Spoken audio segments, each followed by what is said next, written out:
Hey there, in today's video I'm going to talk about how I hydrate when running, how I carry the water that I need and consume it on the run. I'm making this video because I previously made a video about the importance of balanced hydration when you're running, not being dehydrated and not being overhydrated. And in this particular video I'm going to show you how I hydrate on my run and stay balanced. This video might be long, so as always there are chapter markers down below so you can skip through to the bits you might be interested in. Let's get going. I aim to get balanced hydration at least 1 week before a major run like a marathon. I will assess coming closer to the run, I'll assess the conditions, I'll assess the distance, how far it is, really affects how much hydration I'm going to need, the terrain, if it's level, it's flat, uphill, downhill, all that. The pace I plan to run at, the faster I run, the more hydration I'll consume. The weather, not just the temperature, because obviously in hotter conditions you'll consume more, but whether I'll be running into or with the wind at my back. And most importantly, I'll assess my own condition. It's really essential that you understand your rate of fluid loss, how much liquid you're going to lose. For me, I know my hydration rate by testing and testing and testing again. And essentially it's about 1 litre per hour at fairly good pace on a relatively warm day, and I can adjust up and down, but I have a baseline to work from, and I'm a strong believer. Now everybody's different, we're all unique individuals, but my thirstometer works. If I'm thirsty, I need to drink.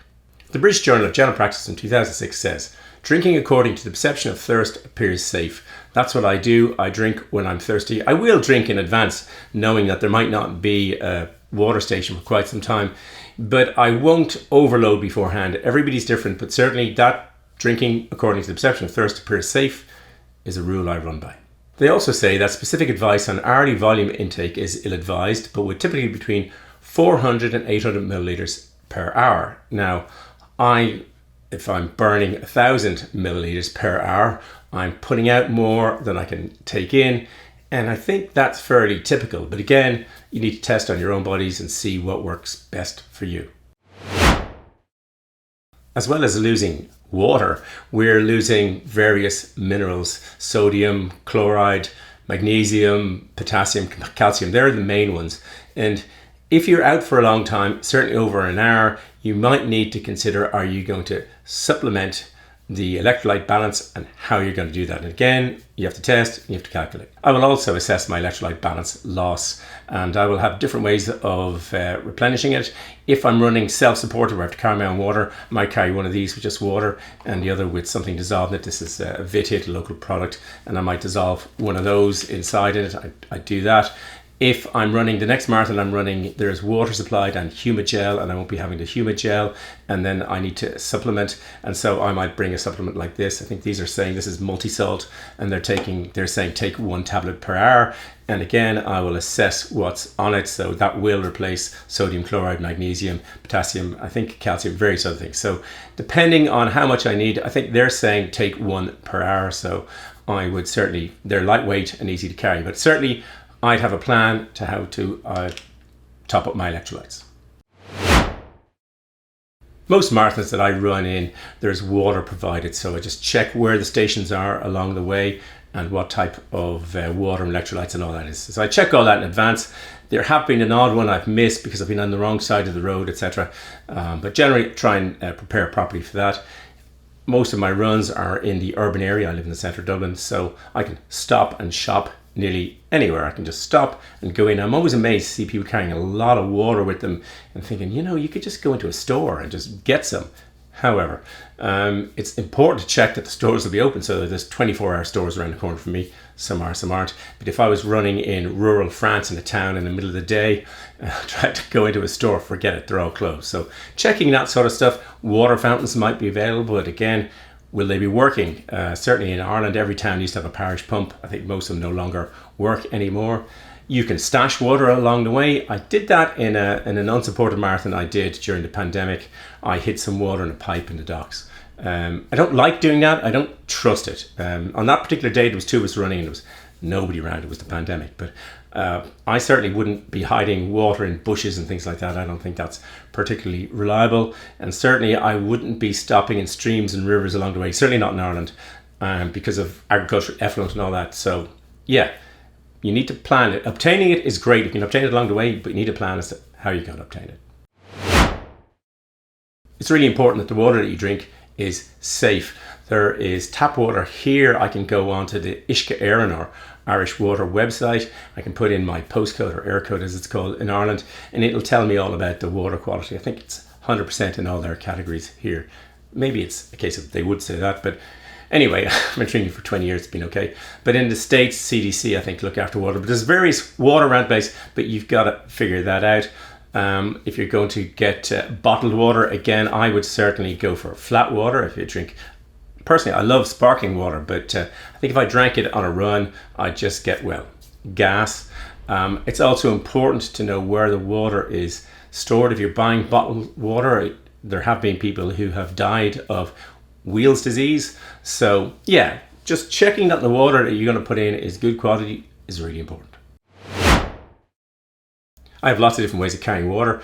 Most of them I'm not entirely happy with, but I'll go through them anyway, and I'll use Quinn as the model for some of this. But there are kind of Camelback. This is actually by North Face, but a sort of water bladder, and then you suck on the tube. That kind of works, except that it often comes in a very heavy backpack.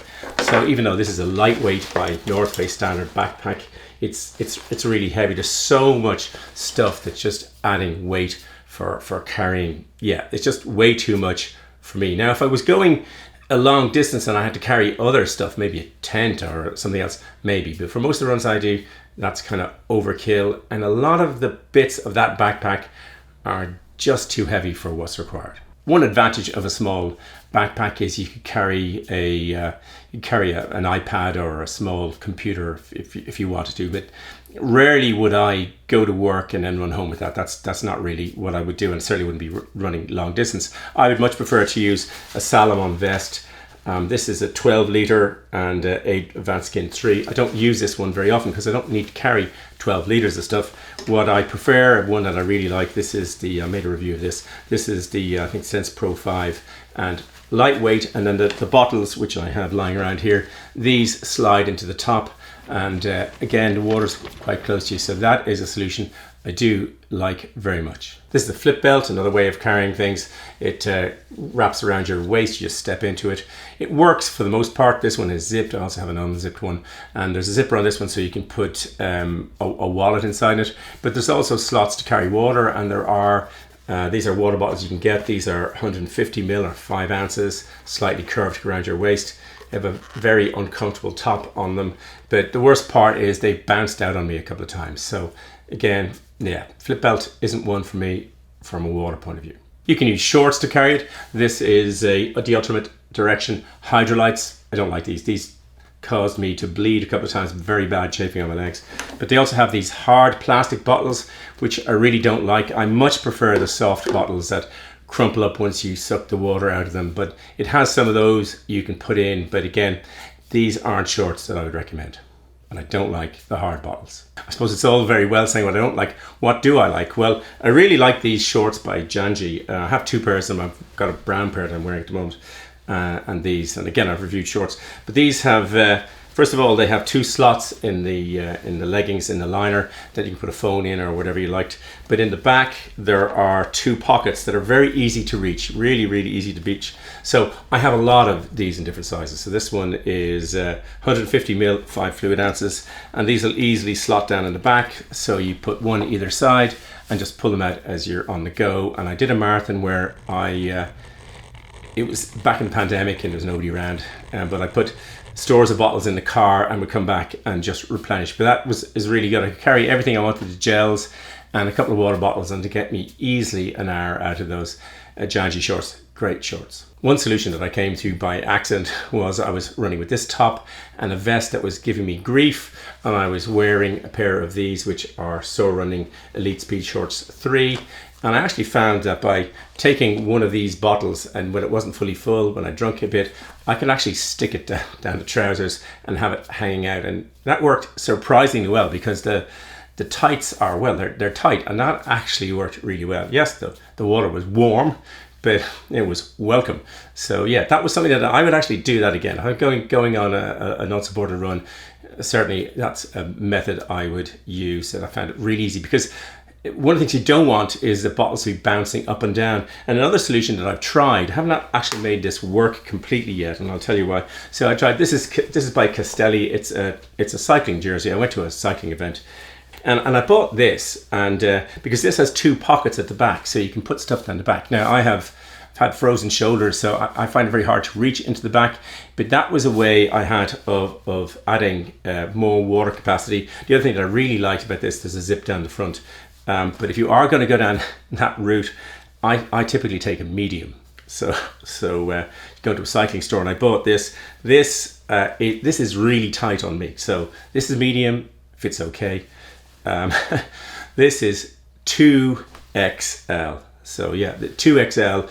I don't know what size cyclists are, but it's actually a really good solution. I've run it a few times because it's very airy. You can let the air down, zip down, and I would probably put gels in it and put the water in the Janji shorts. So yeah, it is possible to carry water without adding too much weight to your body. One of the things I'd always do is practicing getting the drink into me on my run. It's too late in the middle of a marathon to figure out how to do it. So if it's someone's handing you a bottle, it's very simple to pretty much open. Most of these are my favorite. This is the Salomon. This one here, you can just suck and sip on the sort of nipple, and it's really good. These bottles are quite different in that this one has they look the same, and they're all made by Hydrate, but this one has a very large opening top, so that if you needed to fill up at a filling station or fuel station or whatever you're hydrating, this is twice the size of this, so the water goes in much quicker. That's one big thing. This one has a hard bottom. It's got a lot of criticism online about this, but actually it's worked well for me because it can slide in very easily. But I would check all that. These sort of nipples on these kinds of bottles I don't like. Certainly didn't work on the flip belt one, but what I do is I replace them. So I go down to a local store. This is Lucasade Sport, freely available here, and it's got a certain type of top, and so it just flips off like that. That's one type. This is another, but it's pretty similar. And they also have, when you get at the bottom, there's a good nipple on those. But I've sometimes taken the top off those and put those on some of the other bottles, and that works for me. But again, everything I test in advance. Another thing I found difficult is actually ingesting water on a marathon. So what I did, I mentioned this in the previous video, but if you didn't watch that one, I typically will get the cup, and it's sort of over full of water, and you run along, it's splashing in your face. The first thing I'll do is empty half it out, then I'll squeeze it tight, and then I can sip it like that, and that really works for me. But again, whatever it is, you need to practice in advance. Of course, there's one ideal place to store water, and that's in here. I mean, that is where the water is supposed to be. It's really important to stay hydrated at the start, in the middle, and at the end as much as you can. You need to know in advance how much fluid you're going to burn off and how much you need to get into you and how you're going to do it. It's great to have a plan A, and it's wonderful when it works out, but it doesn't always work out, and it's critical to have a plan B when it comes to water. You can reduce the rate of consumption if you don't have enough water. If something has happened, you can slow down, reduce the rate of consumption. You can seek shade, assuming it's warmer, to try and lower the temperature. So always knowing where the last tree, how far back behind you, or some form of shade, bearing in mind the sun might change during the day. But hydration is mission critical, and it's not good to leave it to just trial and error and let's see how we get on. Fine in an urban area, but in a lot of places it isn't. It's important to test to get your hydration rate, how much you can get into you and how much you're going to lose, and I certainly test for all those. And yeah, might be obsessional, but perfect practice makes perfect. I hope you enjoyed the video and found it useful. If you did, it'd be great if you'd hit the like button.